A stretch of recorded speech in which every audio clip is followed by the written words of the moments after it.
5 ನಿಮಿಷದಲ್ಲಿ ಸಖತ್ ಟೇಸ್ಟಿಯಾಗಿ ಚಪಾತಿಗೆ ಒಂದು ಒಳ್ಳೆ ಎಗ್ ಮಸಾಲ ಗ್ರೇವಿನ ತೋರಿಸ್ತಾ ಇದ್ದೀನಿ. ಇವಾಗಲೇ ವಿಡಿಯೋನ ಸೇವ್ ಮಾಡಿಟ್ಕೊಂಡು ಟ್ರೈ ಮಾಡಿ ಆಯಿತಾ. Hi guys, hi everyone.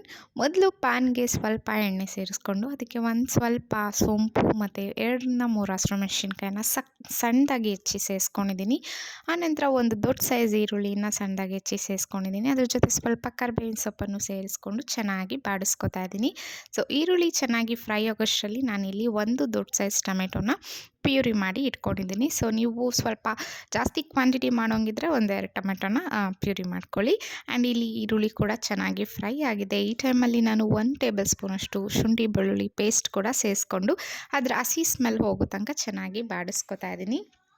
So ಅದೆಲ್ಲ ಚೆನ್ನಾಗಿ ಫ್ರೈ ಆದಮೇಲೆ ನಾವು ಪ್ಯೂರಿ ಮಾಡಿಟ್ಕೊಂಡಿದ್ದಂಥ ಟೊಮೆಟೊನ ಸೇರಿಸ್ಕೊತಾ ಇದ್ದೀನಿ. ಆನಂತರ ಅದ್ರ ಜೊತೆ 1 ಟೇಬಲ್ ಸ್ಪೂನಷ್ಟು ಧನಿಯಾ ಪುಡಿ, 1 ಟೇಬಲ್ ಸ್ಪೂನಷ್ಟು ಅಚ್ಕಾರದ ಪುಡಿ, ಆನಂತರ ಅರ್ಧ ಟೇಬಲ್ ಸ್ಪೂನಷ್ಟು ಅರಿಶಿನ ಪುಡಿ, 1 ಟೇಬಲ್ ಸ್ಪೂನಷ್ಟು ಗರಂ ಮಸಾಲ, 1 ಟೇಬಲ್ ಸ್ಪೂನಷ್ಟು ಪೆಪ್ಪರ್ ಪೌಡರ್ ಇಷ್ಟನ್ನು ಸೇರಿಸ್ಕೊಂಡು ಅದು ಕೂಡ ಚೆನ್ನಾಗಿ ಮಿಕ್ಸ್ ಮಾಡಿಕೊಂಡು ನಂತರ ಫ್ರೈ ಮಾಡ್ಕೋಬೇಕಾಗುತ್ತೆ. ಸೊ ಇಲ್ಲಿ ಈ ರೀತಿ ಎಗ್ ಗ್ರೇವಿಗಳು ಮಾಡುವಾಗ ಅಥವಾ ಚಿಕನ್ ರೆಸಿಪಿಗಳು ಮಾಡುವಾಗ ಆದಷ್ಟು ಪೆಪ್ಪರ್ ಪೌಡರ್ನ ಫ್ರೆಶ್ಶಾಗಿ ನೀವು ಪುಡಿ ಮಾಡಿ ಹಾಕೋದ್ರಿಂದ ಒಂದು ಒಳ್ಳೆ ಘಮ ಇರುತ್ತೆ. ಸೊ ಅನಂತರ ಇಲ್ಲಿ ನಾನು ರುಚಿಗೆ ತಕ್ಕಷ್ಟು ಉಪ್ಪು, ಒಂದು ಅರ್ಧ ಗ್ಲಾಸಷ್ಟು ನೀರು ಕೂಡ ಸೇರಿಸ್ಕೊಂಡು ಬೇಯಿಸಿ ಕಟ್ ಮಾಡಿ ಇಟ್ಕೊಂಡಿರುವಂಥ ಮೊಟ್ಟೆನ ಸೇರಿಸ್ಕೊತಾ ಇದ್ದೀನಿ.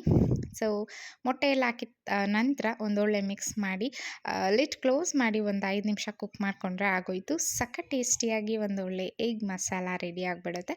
ಈ ಒಂದು ರೆಸಿಪಿ ನೀವು ಅನ್ನದ ಜೊತೆ, ಮುದ್ದೆ ಜೊತೆ, ಚಪಾತಿ ಜೊತೆ, ಪೂರಿ ಜೊತೆ ಎಲ್ಲದ್ರ ಜೊತೆಗೂ ಟ್ರೈ ಮಾಡ್ಬೋದು. ನೋಡ್ಬೋದು ಇವಾಗ ಚೆನ್ನಾಗಿ ಕುಕ್ ಆಗಿದೆ, ಎಣ್ಣೆ ಕೂಡ ಬಿಟ್ಟಿದೆ. ಸೊ ಇಷ್ಟೇ, ವಿತಿನ್ 5 to 6 ಮಿನಿಟ್ಸಲ್ಲಿ ನೀವು ಈ ಒಂದು ಗ್ರೇವಿನ ಮಾಡ್ಕೋಬೋದು.